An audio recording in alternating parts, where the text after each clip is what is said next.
my name is Avantika, and I play Karen Shetty in Mean Girls. I was a huge fan of Mean Girls. It was just such a massive movie for us, and fashion-wise, all the actresses went on to do such amazing things. There's a character in Mean Girls for everyone, and I think it speaks to the good in everyone and a little bit of the bad, the mean that's in everybody. And I think it embodies like the hopes and dreams of all high school girls to become this like beautiful, popular girl in school. And it was just great to see it on screen. And it's pink, and who doesn't love pink? Everything about it was so perfect and timeless, and it resonated with so many generations, and I think even to this day it's still just as relevant as it was. We've updated the fashion, and we've updated the people who are in it as well. I think the cast and the whole environment feels a lot more inclusive. TikTok is so relevant today, and such a massive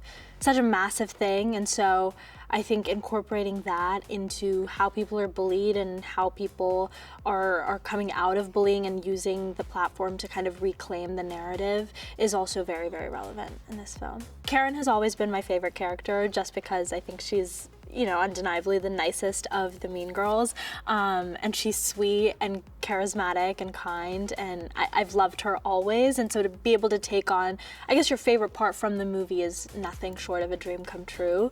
I think, especially being South Asian, I think it's also really quite amazing to be able to play a character who's a little bit against the grain and a little bit against the stereotype that Indians or South Asians typically tend to play. And so I'm very excited to also be kind of perceived, I guess, in a new, more updated way, and to kind of break barriers in that sense. I'm also excited to kind of bring something new to the character, and hopefully people can kind of look at it as a new spin on Karen. Karen, to me, is like a bundle of joy, a bundle of oblivious joy, and I think she has kind of gotten roped into the plastics because she's beautiful and because she, I guess, struggles to maintain a sense of individuality. And I think throughout this movie we see her kind of perceive everything that's happening around her and perceive the bullying in a sense of being like, oh, what is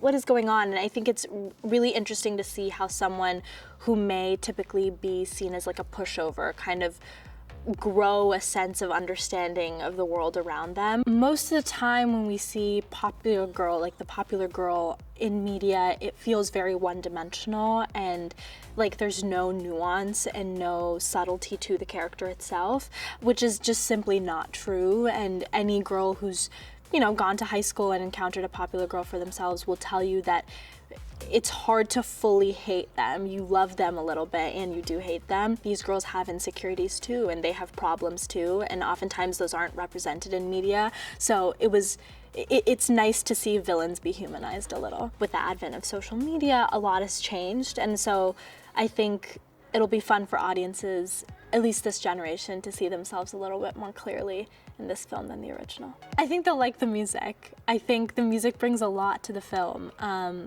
and I think it's what really makes this version shine.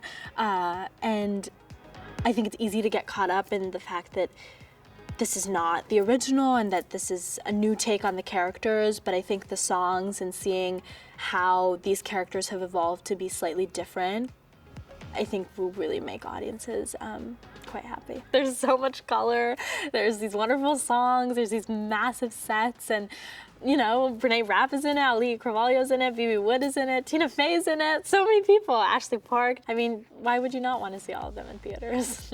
I'd go and see this movie with my best friend, and my mom probably. I feel like both of them would enjoy it, and I would enjoy watching it with them.